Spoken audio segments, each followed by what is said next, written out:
Documenting the ups and downs of this year has been a roller coaster ride. If you stop and look back of all the things that have happened in Minnesota in the last 18 months, and you said, like, you had a bingo card, said, this is all these things were happening, you'd never believe it. I've got my hopes up so many times that things will return to normal, and things just don't seem to return to normal. Never have I felt as threatened as I have been just trying to do my job.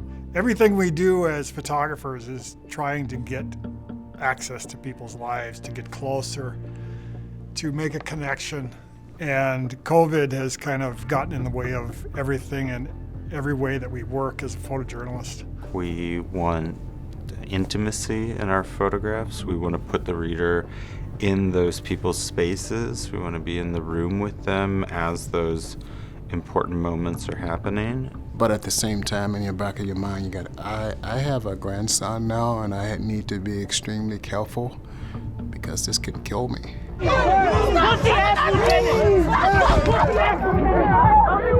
You don't know when you're walking out the door what you're going to encounter.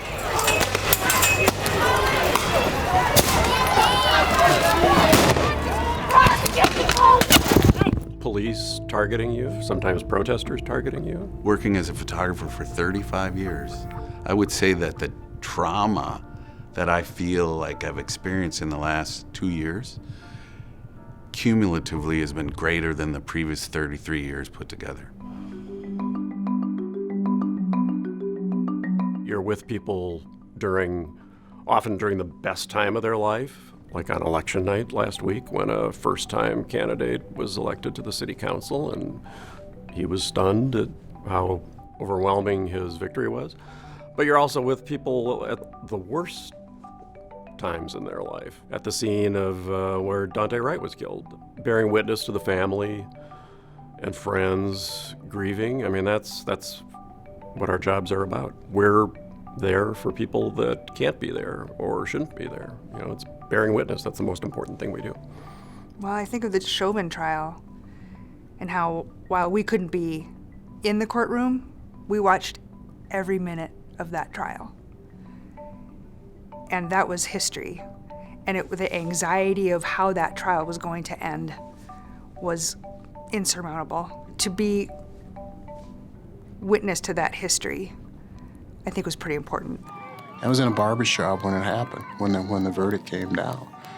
And, grown men were crying because of a verdict of something that should have happened a long time ago. He shouldn't have been the first one. I never thought I'd see that happen. And there were all races of people out there participating in that. And that to me that's optimism, that's hope. While I was embedded at North Memorial, there was a patient named Rick Ulrich. He was critically ill and he was intubated for quite a long time. His outlook was not good. And seeing the nurses take care of him and seeing him eventually come back to almost full health was incredible. When I step into the ICU and I see the same nurses and doctors working, still saving lives in there, I just think it's really important to show the world what they're doing.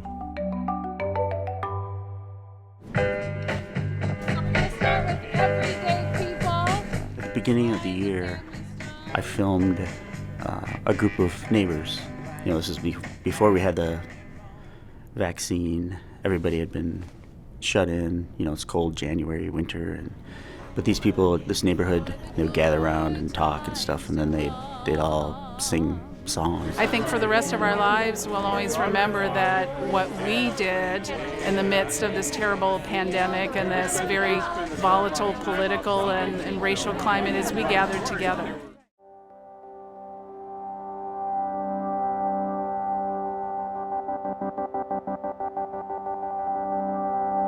During the pandemic, we were able to cover a lot of the major sports, but we were shooting from the concourse level, obviously for COVID restrictions and things, so we were very distant and far away.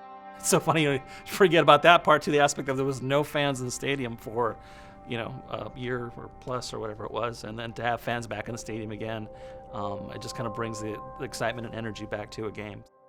When Suni Lee was coming home from the Olympics, I was supposed to shoot a little video of her arriving at the airport. She had already left, but she came back in, and I was the only photographer there. And it was fun because she started just having a bunch of selfies and having all these conversations with her gym mates from her old gym. And it really like resonated with me how she's just a Minnesota girl. She went from, being the it person in the world right now, a big celebrity, to this just one of us. I was with Abel Stevenson's family when he was wrestling for Olympic gold. He was behind and consistently behind, and his family, is watching, and they're nervous. His mom's nervous, his dad's nervous, his brother is nervous because they're like, this isn't our son. What's going on? And at the very last second, he pulls out a win.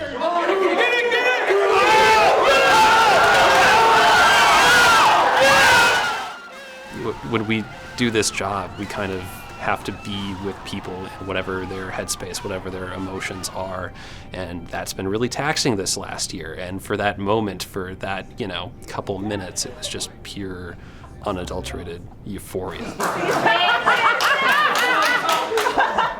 A couple months into the pandemic, we went to the town of Hutchinson. I spent a few days there, and I got to go back again with a reporter this year, a year after we did that first story. And it was really heartening to see restaurants that were open again. Businesses trying to make a go of it. They had sort of figured it out. They knew where they were going. They knew how to, for the most part, how to keep people safe, and people were coming back. For me, the high point of 2021 was documenting the state fair coming back. It was just a real joy to be able to document people gathering again and just having a good time and feeling like things were a little bit back to normal. I got a lot of messages of people saying like, hey, it's been really rough on me recently, but just seeing the sunrise over the White Houses in Canal Park, or just seeing, a photo of Neowise or the Northern Lights, whatever I was photographing. Maybe they couldn't get out there because of the pandemic. Maybe they couldn't enjoy things, but, I was able to bring them pieces of Minnesota, pieces of the wild that they were missing and that they've been craving.